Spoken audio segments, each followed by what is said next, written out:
Man, what is happening, my YouTube family? Of course, it is your boy B New. I'm coming at you on this Thursday. And first and foremost, as always, want to send out positive vibrations and blessings to anybody who could be listening. Now, with all that being said, we all know that by now the Los Angeles Lakers have indeed hired none other than JJ Redick to be the next head coach of the Los Angeles Lakers.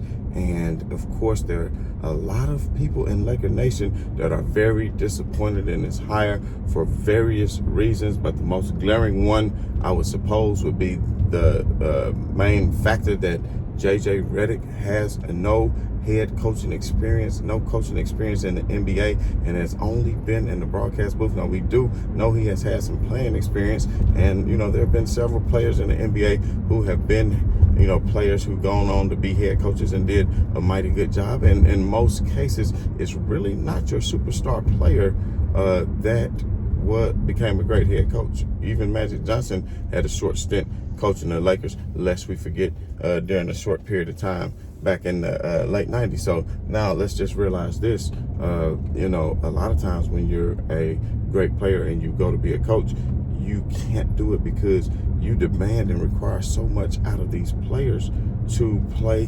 like you play, to put in the effort, the work, the dedication that you put in, and then when you see that they're not giving it all, dedicating this time to their body in the off season and even during the season for practice, staying over practice, getting there early, like all these extra things, then it's tough, but what coaches are leaders of men, in my opinion, and I don't know personally how much of an impact that will be as far as JJ Redick being a true leader of men. I think he will demand and command his respect because he knows what the NBA culture is. He played in the NBA for, I believe, 12 years, if I'm not mistaken. So he definitely has been around. He is a sharpshooter.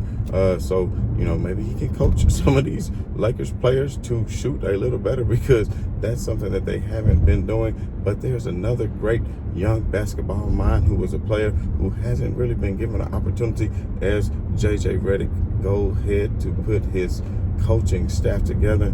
We look at none other than a person by the name of Rajon Rondo, who is also great friends with LeBron James, I would say.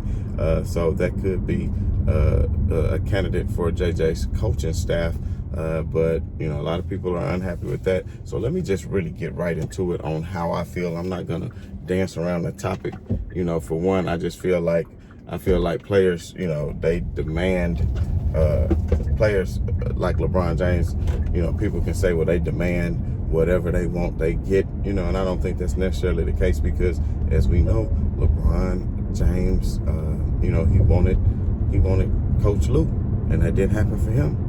And they didn't give him the extra money. And if LeBron James really was getting his way, then Tyronn Lue would be the coach of the Los Angeles Lakers. But we all know that he isn't. So if that was really the case, now, a lot of people could say it's just smoke and mirrors that, Jeannie Buss and the Lakers organization, Rob Pelinka, went out and looked at a Hurley from UConn and just knowing that maybe he wasn't going to take the job. And then, of course, Hurley did say he spoke with LeBron James via text, and LeBron James had his complete and full support. So with all that said, we really just don't know. So at the end of the day, I just feel like, the only thing that I see that could be a potential issue here is we all know that LeBron James and JJ Redick have a podcast together that they've been conducting here for the past few months.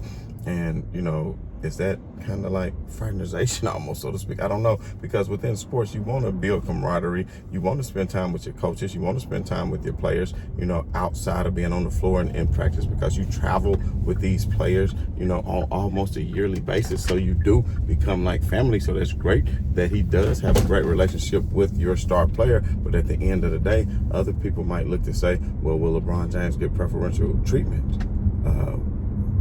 Doesn't he already? Doesn't he deserve it at this point in his career going into year 22? Don't you think? And I'm about to come with, man, I'm sorry I've been gone for a while, man. I'm just telling y'all, I damn near couldn't even stomach the playoffs. And I hate to say it, man, the NBA, this playoffs, man, this was like one of the worst playoffs in a long time. And I'm really an adamant NBA fan, and I did watch it, but I just, I'm the type, I break down and then I give you guys analysis, and I appreciate everybody who stayed tuned in and everybody who still subscribed to me. If you haven't done so already, hit that like, hit that share, hit that subscribe. But what I want to say is, the level of talent is at an all-time high in my opinion, but nobody's really dominated the league. And we've had 5 different champions over the past 5 years, and I might just come to a show about that tomorrow, just to give us something to talk about through the summer. I know this time of year, no football, no basketball, you know what I mean? Maybe this is the best time for me to get my show going back anyway, you know what I mean? But I have been very busy doing a lot of traveling and everything. So like I said, I appreciate those of you who are still locked in and tuned in. So back to what I was saying here with LeBron James and JJ Redick being that close of friends. Is JJ Redick simply a figurehead? Will LeBron James really ultimately be the one who is coaching the Los Angeles Lakers? We have had a player coach before back in the day, in the great Bill Russell, as we all know. I don't believe anybody has done it since then, but if anybody could do it, I believe LeBron James could, because of his high basketball IQ. But at the same token, LeBron James made a very poor decision in that of bringing Russell Westbrook to the Los Angeles Lakers and thinking that was actually going to do some damage. It had a lot of us fooled, a lot of us who wasn't watching Westbrook night in and night out and seeing how poorly he had lost a lot of his athletic ability, rendering him to be far less useless as a skilled player in the NBA. Of course, relegating him to the bench, not only with the Los Angeles Lakers, but with that of the Clippers as well. But I do want to say this. This is a different type generation, man. This is not the old days. When you talk about a coach, you also need, this is an analytical league. It's a lot of X's and O's. Defense, to me, the schemes are more complex. A lot of things that the offenses do, they're a little more complex than the days of old. So when you talk about X's and O's, I really think LeBron James and, of course, JJ Redick have a very good knowledge of the game. I really think they do. And with that being said, a lot of the Lakers' downfall over the course of the season, they probably wouldn't have had to go against that. The Lakers could have easily matched up with Boston. I'm telling you right now, Denver was kind of like the Lakers' Achilles heel for the year. And had they not ran up against the Denver Nuggets, I think they would have matched up against OKC, Minnesota, or any other team in the West relatively good. We saw how Phoenix didn't fare too well. But at the end of the day, I just feel like the Lakers' ultimate downfall was after the play-in tournament, when they just really went on a skid and lost like 10 out of 13 games. And I think a lot of that wasn't just because after the play-in tournament they had a letdown, but the Lakers were dealing with some injuries, and Darvin Ham rotation was just not that of what it should have been. Darvin Ham coached poorly, and a lot of these people like a Charles Barkley will say, oh, it's not on the coach, it's on the player. No, man.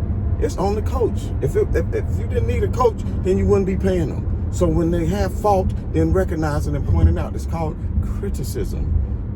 Even if you listen to some things Dwight Howard was saying about Frank Vogel in the last days in his tenure, if he was going to play, if he wasn't going to play, that was part of Frank Vogel's problem. Like, you never knew if you were going to be in the rotation. Hell, Frank Vogel didn't know what the rotation was. And everybody who was talking about Vogel this and Vogel that, boom, that man got 1 year in Phoenix, fired already. So for all you believers, you believe so much in Frank Vogel and Lakers should have kept him, man. Come on, man, be for real. They're trying to blame LeBron James and saying he's a coach killer. But you heard the same thing about KD? Has anybody said that KD is a young coach killer now? No, you haven't heard that, man. You haven't heard that. But anyway, man, I had to just chime in real quick. It's going to be a lot more to talk about. We can talk about some more of this tomorrow. We might start going live a little bit too, man. Y'all tune in for that. We can have a little bit more of some interactive discussion, man. But I got to go ahead and run this whip through the young car wash, man, and get myself cleaned up. So, as always, this has been your boy B New.